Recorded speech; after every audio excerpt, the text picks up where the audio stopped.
Hi, I'm Maddie Dalrymple, the host of the Indy Author Podcast, and I asked some of my guests to send me their thoughts on this question. At the midpoint of 2022, what is a creative or business accomplishment of the first half of the year that you're especially proud of, and how do you plan on continuing or expanding on that success during the second half of the year and beyond? And here's what Kristina Adams from the Writer's Mindset Podcast had to say. Hello, Matty and everyone over at the Indy Author. It's Kristina Adams here from the Writer's Mindset Podcast. An accomplishment I'm proud of that I've achieved in the first half of this year is publishing 3 books in 6 months. And I did 6 books in 18 months. None of that was intentional. My writing and editing process changed to be able to achieve that, but I'm actually not that keen on what it's turned into. I'm really proud of the stories that I've published and the reader response, but I now want to slow down and focus on just writing again for a while. Sometimes it's nice to slow down and go back to basics. The extra time and headspace I can then use to work on marketing and rebranding my earlier books, as there's now more competition in the genre and things like the cover style have moved on. I think one of the things we often forget as an indie is to promote a backlist because we're so busy working on the next book. But it really does make a difference.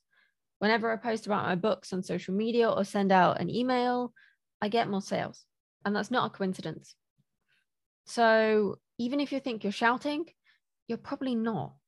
Most people don't see what you say. Only a fraction of your followers and your subscribers actually see those messages. So the more you can share what you're doing and share those successes, the more your readers will want to be a part of that, and the more they're going to want to buy your books as well. Because again, a lot of them may not even buy it the first time they see it. I hope that helps, and I will see you soon. It was so interesting to hear from Kristina that one of the things we often forget as an indie is to promote a backlist because we're so busy working on the next book. But it really does make a difference. Whenever I post about my books on social media or send out an email, I get more sales, and that's not a coincidence. I had just put up a post on Facebook and Twitter that said, "Note to self for the second half of 2022. No one is clamoring for my next social media post. Readers are clamoring for my next novel. Allocate time accordingly." And I think both perspectives are completely legitimate. If you want readers, you need to let them know about your new content. And if you want new content, you might have to take a break from, or at least minimize the time you spend letting them know.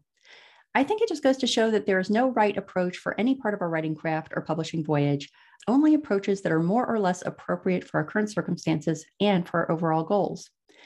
My current approach is definitely in line with Kristina's comment that sometimes it's nice to go back to basics.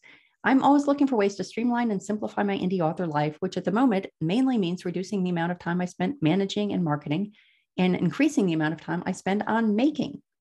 You can find a whole bunch of other clips of me and my guests talking about the writing craft and the publishing voyage at my playlist, 2 Minutes of Indie, at the Indie Author YouTube channel.